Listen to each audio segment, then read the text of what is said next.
다윗이 온 회중 앞에서 여호와를 송축하여 이르되 우리 조상 이스라엘의 하나님 여호와여, 주는 영원부터 영원까지 송축을 받으시옵소서.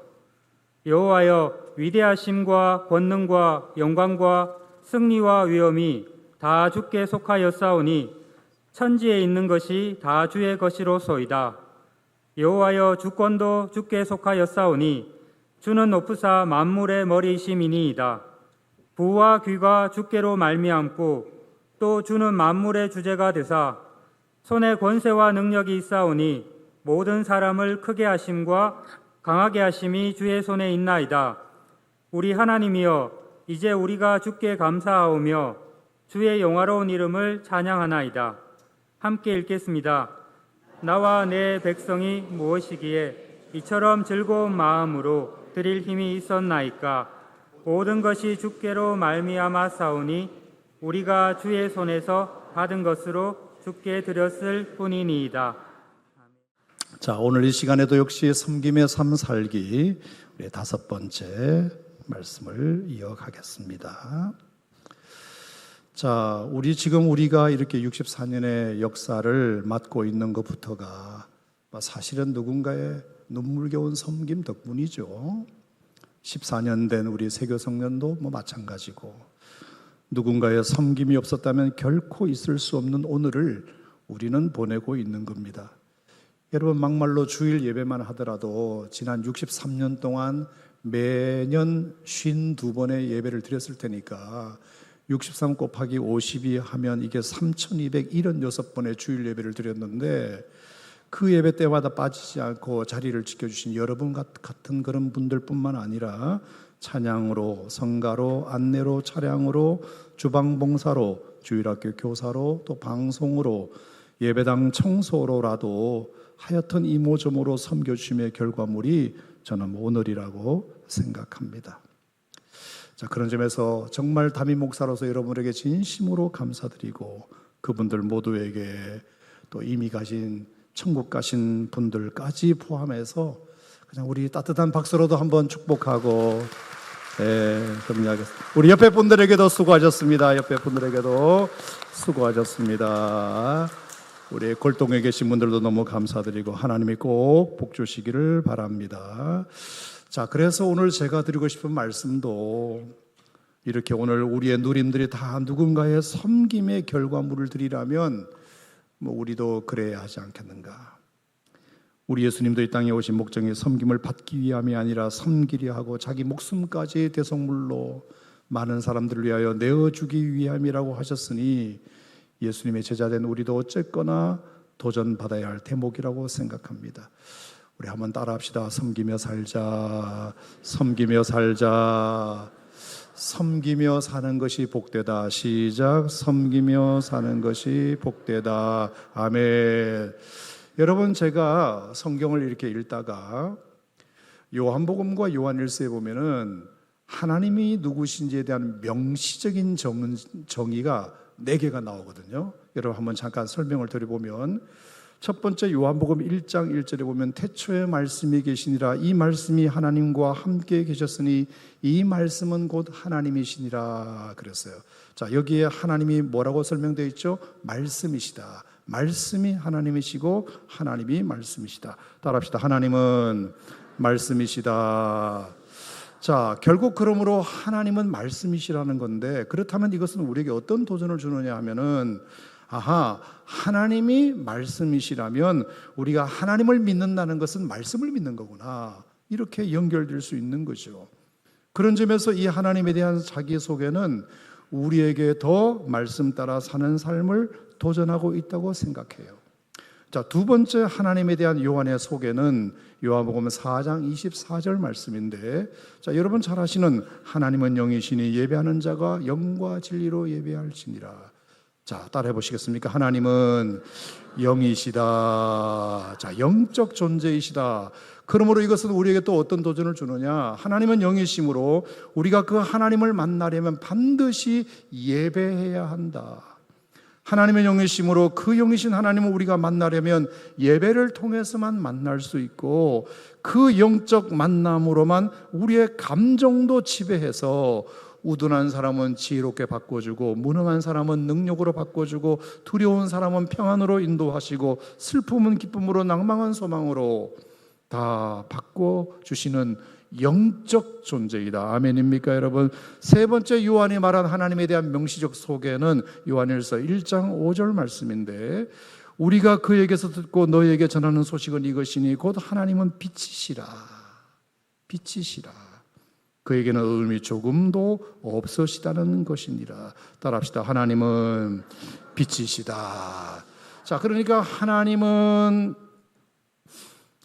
말씀이시다. 하나님은 영이시다. 하나님은 빛이시다. 빛이시다. 여러분, 이 하나님이 빛이시라는 말이 우리에게 어떤 도전을 줄까요? 그러니 너희들은 절대로 이제 하나님 앞에서는 숨을 수 없는 존재다. 그런 뜻이겠죠. 그 무엇도 감출 수 없다.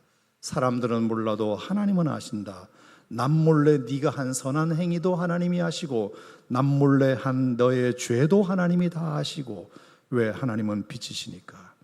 그러니까 혹시 죄가 있다면 얼른 회개하고 돌아서라. 혹시 선한 일이 있다면 사람들이 몰라줘도 계속해라. 하나님이 언젠가는 갚으실 테니까. 이런 도전일 수 있겠죠. 자, 그렇다면 마지막으로 하나, 요한이 또 말한 하나님에 대한 소개가 있는데, 그게 요한일서 4장 7, 8절 말씀이에요.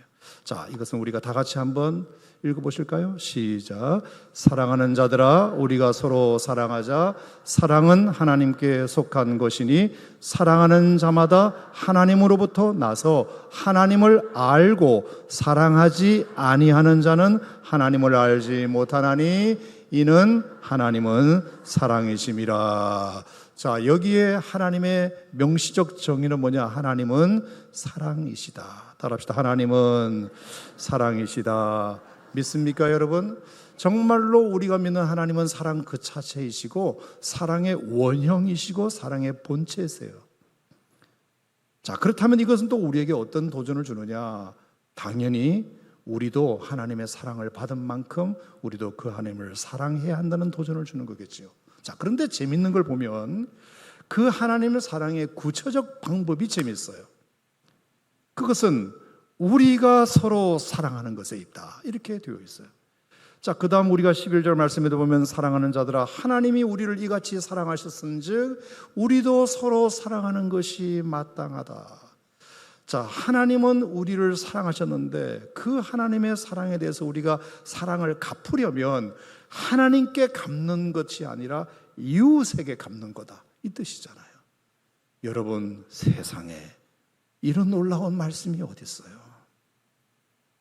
그러므로 우리가 이웃을 사랑하는 것은 절대로 내 성격 좋아서 하는 게 아니고, 내 천성으로 하는 것도 아니고, 내 기분이나 내 의지나 내 가진 것에서 하는 것이 아니라 전적으로 받은 사랑이 있기 때문에, 하나님으로부터 경험한 사랑이 있기 때문에 우리가 그렇게 할 수 있는 것이고 해야만 하는 것입니다. 그래서 제가 요즘 좀 밀고 있는 단어가 있는데, 여러분 잘 밀려나 모르겠는데 어쨌든 저는 이 단어를 좀 밀고 있어요. 그게 보답이라는 단어예요. 보답. 하여간 요즘 제 마음에 이 보답이라는 단어가 참 마음에 꽂혀요. 내가 하는 모든 행위는 헌신이 아니라 보답이다. 희생이 아니라 보답이다. 한번 따라해 보세요. 헌신이 아니라, 희생이 아니라 보답입니다. 자, 시편 116편 12절 말씀에 보면 내게 주신 모든 은혜를 내가 여호와께 무엇으로 보답할까? 참 다윗의 이 고백이 언제부터인가 제 마음에 참 와닿았어요. 너무 이 고백이 좋아요. 왜냐하면 자, 우리가 희생이라고 생각하면 일단 그것 자체가 너무 피곤해요. 오늘도 내가 언제까지 희생해야 되지? 얼마나 희생해야 되지? 희생한다고 생각하면 억울해. 왜? 그것에 대한 값을 제대로 못 받고 사는 것 같으니까. 받은 것보다 내가 하는 것이 더 많은 것 같으니까. 헌신도 마찬가지예요. 내가 헌신한다, 주를 위하여 교회를 위해서 헌신한다 이러면 꼭 보상을 바라는 마음이 같이 따라와요. 내가 이렇게 헌신했는데 누가 알아줘? 그러면 힘들어지고요. 헌신하는 마음이 순수성이 사라져요. 근데 보답이라고 생각하면 일단 마음부터 편해요. 그러면 내가 하는 모든 일이 너무 당연하게 여겨져요. 안 하는 것이 이상해요. 희생이나 헌신이라고 생각하면 어떻게든지 안 하려고 덜 하려고 하지만 보답이라고 생각하면 더 하고 싶어져요. 언제나 내가 하는 것은 받은 것에 비하면 늘 부족하다는 생각만 들어요. 그래서 옛날에 저희 집사람하고 처녀 총각 시절에 데이트할 때 받은 편지글 중에 지금도 딱 하나 생각나는 문장이 뭐냐? 이미 한 사랑을 잊어버리고 못다한 사랑만을 기억할게요. 뭐 여러분들은 감동이 없으시지만 하여튼 나한테는 진짜 마음이 완전 녹아버린 문장이었어요. 이미 한 사랑을 하나도 기억하지 않고 못다한 사랑만을 기억하겠대. 물론 지금도 그렇게 하고 있는가는 모르겠지만 어쨌든 간에 뭐 그랬다 이 얘기입니다. 예, 과거 완료형. 자, 실제로도 이 생각이 맞는 게 우리가 하는 모든 섬김은 이미 하나님이 넘치도록 주신 것에 대한 반응 차원에 불과한 것 아닙니까? 우리가 받은 구원만 하더라도 전적인 하나님의 은혜로만 주어진 선물이죠. 우리는 그 어느 한 구석도 구원받을 자격이 없고 그 구원에 내가 기여한 것이 0.1%도 없어요. 우리는 연약했고 우리는 죄인이었고 우리는 원수였으니까. 그뿐입니까? 우리가 지난 금양노기도회 때 에베소 4장 7절을 묵상했는데 심지어 우리의 직분도 전적인 하나님의 은혜의 선물이다. 절대로 우리가 자격이 있어서 받은 직분이 아니다. 그러므로 구원도 100% 은혜이지만 직분도 100% 은혜의 선물로 받은 거예요. 그렇다면 우리가 하는 그 어떤 섬김도 내 시간 내고 내 재능 들이고 내 열심 들이고 내 돈 들여서 하는 것이 아니라 그저 받은 것으로 드리는 것뿐이라는 것이죠. 자, 오늘 여러분 14절 본문에도 보면 다윗이 이런 고백을 해요. 모든 것이 주께로 말미암아 싸우니 우리가 주의 손에서 받은 것으로 주께 드렸을 뿐이니이다.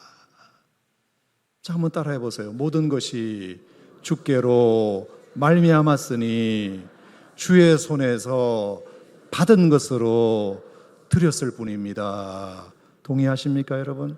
자, 그래서 제가 자세히 한번 봤어요. 29장을. 자, 이게 다윗이 이제 성전을 위해서 뭔가 예물을 드리는 장면이잖아요.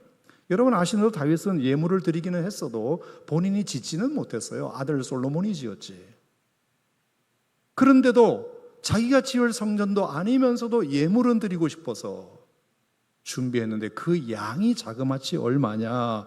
4절만 딱 보시면 금 3,000달란트와 은 7,000달란트 이렇게 돼 있어요.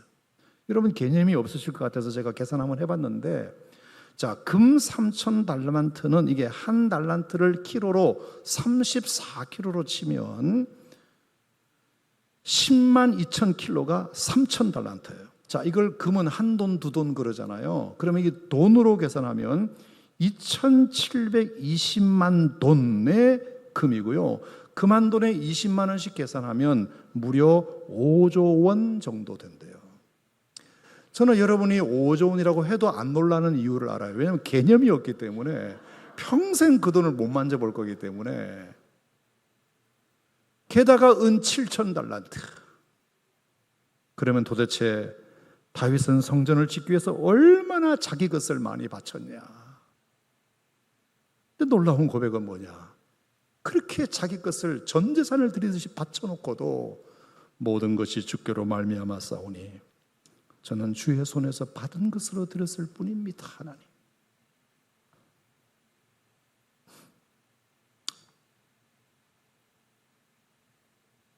나중에 천국 가면 다윗한테 뽀뽀해주고 싶어요. 진짜.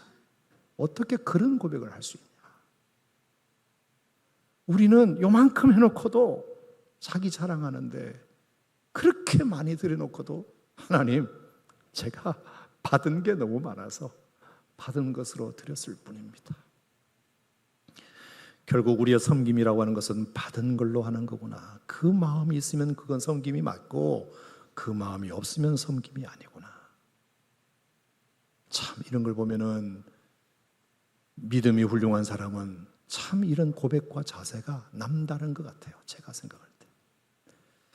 자, 성전을 건축했던 다윗의 고백도 그렇다 칩시다. 자, 옛날에 성막을 건축했던 모세의 고백도 여러분 보시겠어요? 참 재밌어요. 자, 출애굽기 40장을 우리 성경을 한번 찾아보겠습니다. 출애굽기 40장. 자, 이건 성경을 여러분 직접 찾으셔야 되는데, 자, 출애굽기 40장. 자, 여기 보면 이제 성막을 봉헌하는 모세의 이야기가 나와요.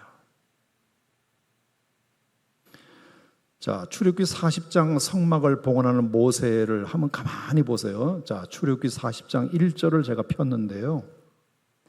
여호와께서 모세에게 말씀하여 이르시되 너는 첫째 달 초하루에 성막 곧 회막을 세워라. 자, 하나님이 성막을 세우라고 모세에게 말씀하셨어요. 그래서 쭉 세우고 나서 16절 같이 읽겠습니다. 시작. 모세가 그같이 행하되 곧 여호와께서 자기의 명령하신 대로 다 행하였더라. 자, 모세가 하나님 명령대로 그대로 다 했어요. 하라는 대로 다 했어요. 그랬더니 17절에 하나님이 또 나타나셔가지고 야, 성막을 세우되 받침 놓고 널판 세우고 띠를 띄우고 기둥 세우고 막을 펴고 덮게 덮어라. 그랬더니 하나님이 여호와 모세에게 명령하신 대로 19절에 모세가 그대로 행했어요. 알았습니다. 그렇게 하겠습니다. 그랬더니 20절에 모세야 전거판을 궤 속에 넣고 채를 꿰고 속죄소를 궤 위에 두고 그 궤를 성막에 들여놓고 가리개로 휘장을 내려드려라.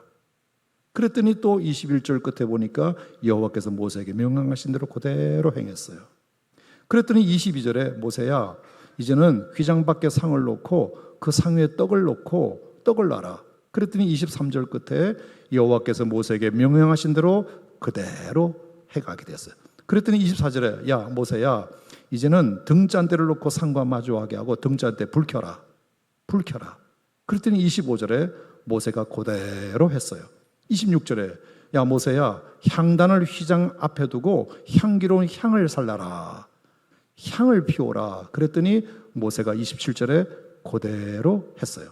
그랬더니 28절에 모세야 이제는 휘장을 달고 그 앞에 번제단을 두고 번제와 소제를 그 위에 드려라. 그랬더니 29절 끝에 모세가 그대로 했어요. 그랬더니 또 야 모세야 물두멍을 회막과 제단 사이에 두고 씻을 물을 거기다가 담아둬라. 그래야 사람들이 씻을 거 아니냐. 그랬더니 32절 끝에 보니까 여호와께서 모세에게 명령하신 대로 되니라. 자, 고개를 들고 저를 보세요. 자, 이게 일련의 과정이 뭐냐? 하나님께서 모세에게 성막을 지으라고 하고 아주 구체적인 가지 디테일하게 지시하시면서 요건 요렇게 하고 저건 저렇게 하고 저건 저렇게 하고 그랬더니 모세가 다 그것을 구비해 가지고 마련해서 그대로 했어요. 그랬더니 그 회막에 구름 같은 하나님의 영광이 충만해졌어요. 그게 34절이에요. 충만해졌어요. 그러니까 그걸 본 모세는 얼마나 기분이 좋았겠습니까? 와 멋있다. 내가 어떻게 저걸 했지? 이야 정말 내가 만든 거지만 너무 멋있다. 너무 멋있다. 야 이거 정말 내가 다 한 건가? 이런 마음이 들지 않았겠어요? 그러니까 그 화려하고 멋있는 성막에 하나님의 영광까지 임했으니 제일 먼저 들어가고 싶은 사람이 당연히 모세였고 제일 먼저 들어갈 자격이 있는 사람이 모세였겠죠. 그래서 모세가 성막에 들어가려고 했어요. 근데 여러분 35절에 이런 구절이 있어요. 모세가 회막에 들어갈 수 없었으니 문이 잠겨서 못 들어간 게 아니고요. 하나님이 못 들어가게 했다는 뜻입니다. 여러분 이상하지 않아요? 헐, 아니 내가 지었는데 내가 못 들어간다고? 저거 내가 지었는데 내가 다 가져와가지고 노라는 대로 놓고 피우라는 거 피우고 다 했는데 나보고 못 들어간다고? 하나님, 아니 왜 내가 못 들어갑니까? 자격이 있어도 내가 제일 자격이 많은데 그럼 어쩌란 얘기냐? 여러분 여기에 또 하나 하나님의 놀라운 가르침이 하나 있어요. 자, 이렇게 해서 출애굽기 40장이 끝나는데요. 자, 한 장을 넘겨서 레위기를 보세요. 레위기 1장. 레위기 1장으로 넘어갔어요. 자, 레위기 1장 1절에 놀라운 말씀이 나와요. 시작. 여호와께서 회막에서 모세를 부르시고. 여러분, 이건 무슨 말이죠? 성막은 네가 지었지만 여기는 내 전이야. 그래서 내가 먼저 들어가야 돼. 하나님이 먼저 들어가야 돼. 그리고 나서 내가 너를 부를게. 아멘. 네가 아무리 이 성막을 너의 손으로 지었다 하더라도 일단은 지어진 이상 이곳은 나의 전이므로 내가 불러야 너는 들어올 수 있어. 여기 주인은 나야. 여러분, 놀랍지 않아요? 여러분, 이것이 성막이나 옛 성전에만 해당되는 것일까요? 아니면 21세기 오늘날 교회에도 해당되는 대목일까요? 아니, 이까지 교회 내가 문 열고 들어가면 되지. 아니면 비밀번호 알려달라 그래서 문 따고 들어가면 되지. 내가 왜 못 들어가? 이럴 수 있지만 여러분이 지금 말씀하신 그 교회는 벽돌로 지어진 가시적 건물일 뿐이고 하나님의 교회, 거룩한 하나님의 존전. 여러분, 이곳은 하나님이 부르셔야만 들어오실 수 있어요. 하나님이 열어주셔야만 들어가실 수 있어요. 그러므로 만약에 하나님이 여러분들을 성전으로 불러주셨다, 그건 은혜예요. 하나님이 나에게 성전에 들어갈 수 있는 기회를 주신 거예요. 기회를. 그런데 그 성전에서 봉사하고 섬길 수 있는 기회까지 주셨다.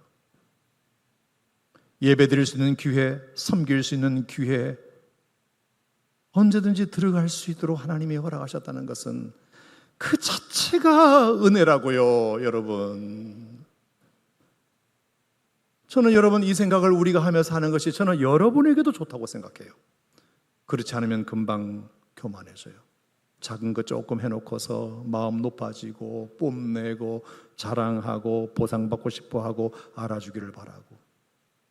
그런데 이것을 은혜로 여기면 주셨으니 드릴 뿐입니다. 불러주셨으니 왔을 뿐입니다. 이렇게 여기면 우리의 마음과 태도는 정말로 끝까지 오염되지 않고 신실하고 순전하게 그냥 할 수 있다는 것만으로도 기쁘고, 이런 기회가 나에게 왔네, 그저 감사할 뿐더러 한 번 한 것은 끝까지 가게 될 거잖아요.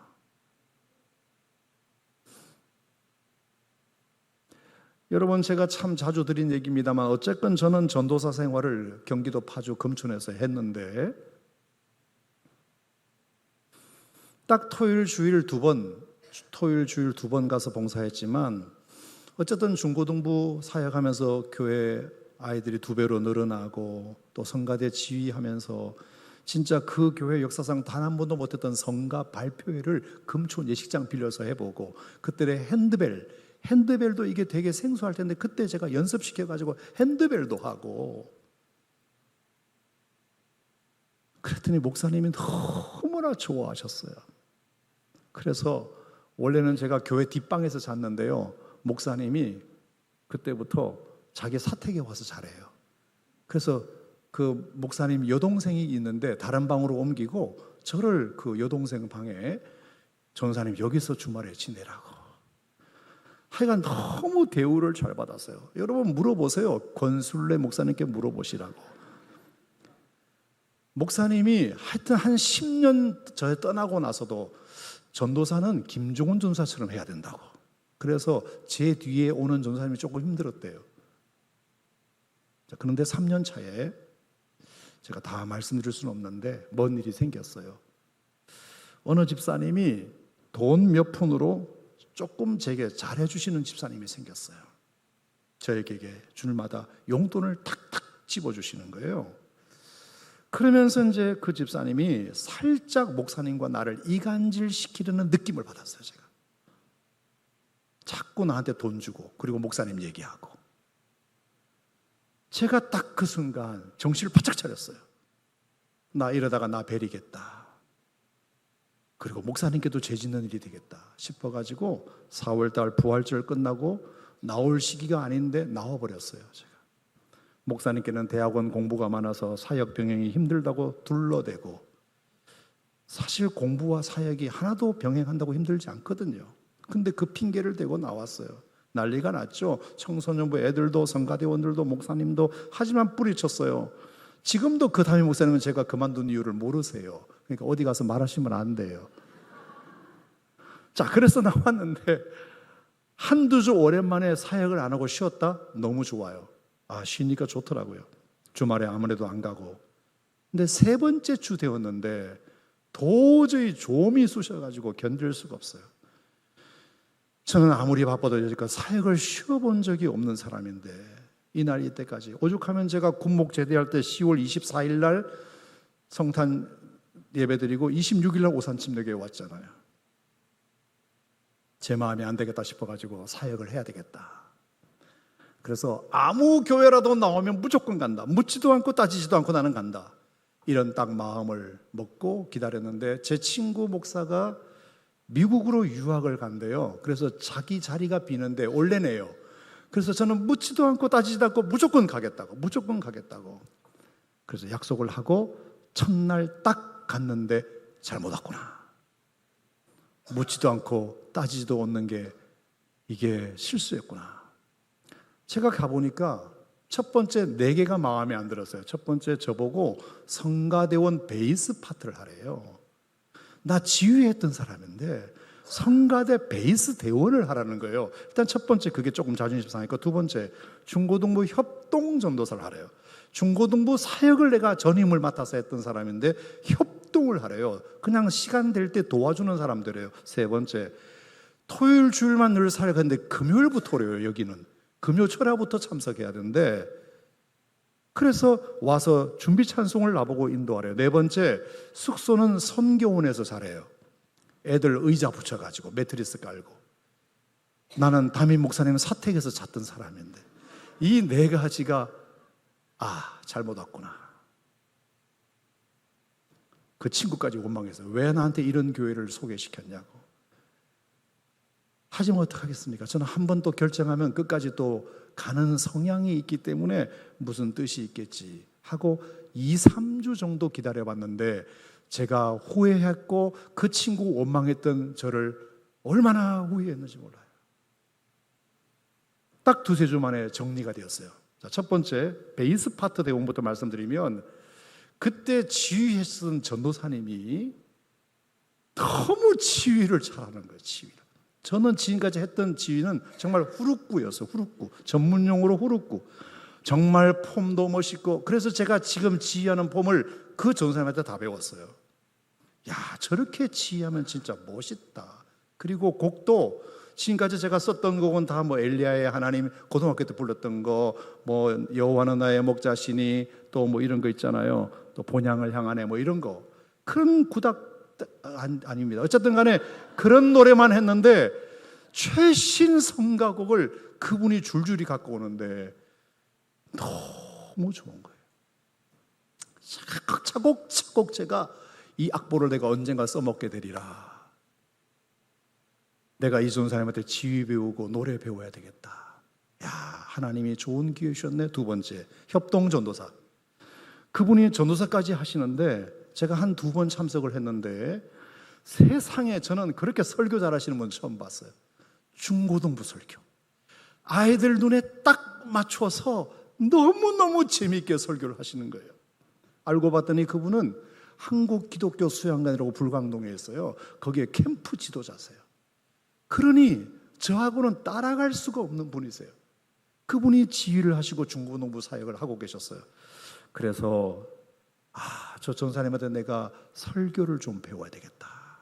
내가 앞으로 군목으로 가면 장병들에게 설교할 사람들이고 청년들을 설교할 사람인데 저분한테 이런 걸 배우면 내가 참 도움이 되겠다. 세 번째, 금요철야를 갔더니 담임 목사님이 부흥사셨어요. 그래서 찬송 인도를 우리처럼 안 해요. 불길 같은 성신요 이렇게 인도하세요. 은혜가 풍성한 하나님은 이렇게. 그것을 한 주 하시고 다음 주부터는 김준사가 이제 하라고. 본인이 찬송 인도하고 설교하고 너무 힘드니까 전사가 이제 금요 찬송 인도를. 저는 지금까지 찬양 인도하면 그냥 애들 앞에서 기타 치고 부르는 복음성가 정도였는데 그런 찬송가를 부흥의 식으로 인도하는 것을 저보고 맡기신 거잖아요. 그래서 제가 보조강대상, 이거 본강대상 말고 보조강대상 가가지고 그대로 했어요. 불길 가. 하도 두들겨가지고 이 강대상이 저쪽으로 도망가. 그럼 다시 끄잡아 당겨가지고 또 확 치고 하도 두들겨가지고. 제가 단언컨대 우리 교회 어떤 부목사님들보다 내가 부흥회 찬송은 내가 인도 잘할 거예요. 네. 내가 실력 발휘를 안 해서 그렇지. 언젠가 한번 할게요. 5시간 기도회 같은데. 자, 그래서 저에게 이것을 좀 배우고 습득할 수 있는 기회를 하나님이 주셨구나. 그리고 네 번째, 숙소. 선교원 숙소에서 자려고 보니까 청년부 그 당시 회장이 토요일날 자더라고요. 이 친구가 학생부 주보를 만들어요. 글씨를 자기가 써가지고. 세상에 저는 남자가 그렇게 글씨를 예쁘게 쓰는 사람도 처음 봤어요. 얼마나 글씨를 잘 쓰고 주보를 잘 만드는지 너무 마음속에 감격했습니다. 감격했어요. 그리고 이분이 현수막 글씨를 쓰는데요. 현수막을 여러분 옛날에는 이렇게 지금처럼 찍어서 하는 것이 아니고 써서 했거든요. 써서. 현수막을 쓰는데 현수막 글씨를 너무 잘 써서 주일날 행사나 이런 거 쓸 때는 다 그 양반이 직접 쓰더라고요. 그래서 옆에서 토요일날 같이 자면서 배워 가르쳐주고. 이 양반이 나중에 한국경제신문 기자로 들어갔어요. 만평을 그리고 그래픽 그리는 사람으로 취직했어요. 하나님이 또 그렇게 역사하시더라고요. 이 청년부 회장한테 이 글씨 쓰는 거 좀 배워야 되겠구나. 여러분, 제가 드리고 싶은 말씀은 하나님이 잘못 왔다고 생각했던 내 마음이 얼마나 교만한 마음이었고, 하나님의 나를 필요하니까 이곳에 불러주셔서 이것을 다 배울 수 있는 기회를 하나님이 나에게 주셨다는 사실을 깨닫고 불러주셔서 감사하다. 그 마음이 들었다는 소리를 여러분에게 드리는 겁니다. 하나님을 더 닮아가게 하시려고, 나를 더 성숙한 사역자로 만드시려고 그 마음이 드니까, 하나님이 부르셨다는 마음이 드니까 그때부터 사역이 신나고 재밌고 매주 즐겁고 기대가 되고, 뭔가를 또 가면 배우니까 그렇게 열심히 했더니 목사님이 저를 예쁘게 모셔서 목사 안수 주시고 결혼시켜 주시고 첫애 성지 낳고 돌잔치 교회에서 대대적으로 해주시고 군목 파송해 주시고, 지난 12년 동안 매달 10만 원씩 오산 침례교 오기 직전 한 달 전까지 선교비 보내주시고, 1년에 한 번씩 여전도 애들 데리고 와서 장병들 떡 해주고 밥 해주고 섬겨주시고. 저는 그 목사님과 그 교회의 은혜를 잊을 수가 없어요. 오늘의 결론은 섬김은 불러주심에 대한 감사로 하는 거다. 섬김은 은혜 주심에 대한 보답으로 하는 거다. 이것이 오늘 저의 결론이에요. 지난 우리 교회 63년 동안, 세교성전 14년 동안 우리 교회가 여기까지 올 수 있었던 것은 다 하나님께서 나를 이곳으로 불러주신 것에 대한 감사한 마음으로, 은혜 주신 것에 대한 보답하는 마음으로 섬겨주신 덕분에 오늘 우리가 여기까지 온 거지. 죄송하지만 나 요만큼 했으니까 뭐 줄 겁니까? 이랬다면 우리 교회가 63년이 아니라 1년도 못 갔을 겁니다. 교회가